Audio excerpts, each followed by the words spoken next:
ജിഹാദി മതപരിവർത്തനത്തിന് ഇടതുപക്ഷം കൂടപിടിക്കുന്നുവെന്ന് Kesari മുഖ്യപത്രാധിപർ doctor NR. മധു.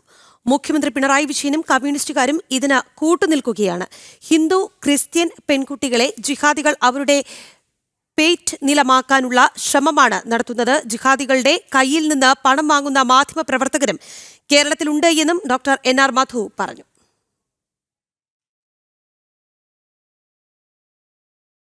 Hindu Christian കുടുംബങ്ങളിലെ പെൺകുട്ടിയെ ഇസ്ലാമിൻ്റെ അംഗബലം വർദ്ധിപ്പിക്കാൻ വേണ്ടി അവരുടെ പേറ്റുനിലമാക്കാൻ വേണ്ടിയിട്ട് ആ പെൺകുട്ടികളെ നിർബാധം മതം മാറ്റിക്കൊണ്ടിരിക്കുകയാണ്. വളരെ ആസൂത്രിതമായ ശ്രമം ഇസ്ലാമിക മതമൗലികവാദികളുടെ ഭാഗത്തുനിന്ന് ഉണ്ട് എന്ന് കുറേ വർഷങ്ങളായി നമ്മൾ പറഞ്ഞുകൊണ്ടിരിക്കുന്നതാണ്. എന്നാൽ കേരളത്തിലെ ഇടതുപക്ഷ ഭരണകൂടം ഈ ജിഹാദി മതപരിവർത്തന ശ്രമങ്ങൾക്ക് കുടപിടിക്കുന്നവരാണ്.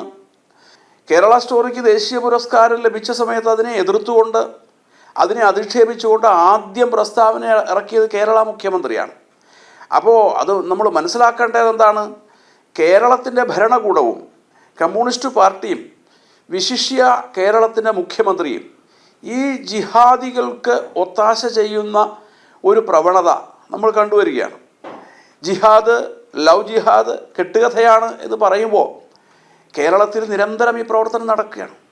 അതിന് കേരളത്തിൻ്റെ ഭരണകൂടവും പ്രഖ്യാപിത കുബുദ്ധിജീവികളും, ബുദ്ധിജീവികളെന്ന് ഞാനിവരെ വിളിക്കുന്നില്ല, അതുപോലെ കേരളത്തിലെ എണ്ണം പറഞ്ഞ ചില മാധ്യമങ്ങളും ഈ ജിഹാദികളിൽ നിന്ന് പണം പറ്റിക്കൊണ്ട് അല്ലെങ്കിൽ പുരസ്കാരങ്ങളൊക്കെ നേടിക്കൊണ്ട് അവരങ്ങനെ ഈ ലവ് ജിഹാദിനെ പ്രോത്സാഹിപ്പിച്ചുകൊണ്ടിരിക്കുകയാണ്.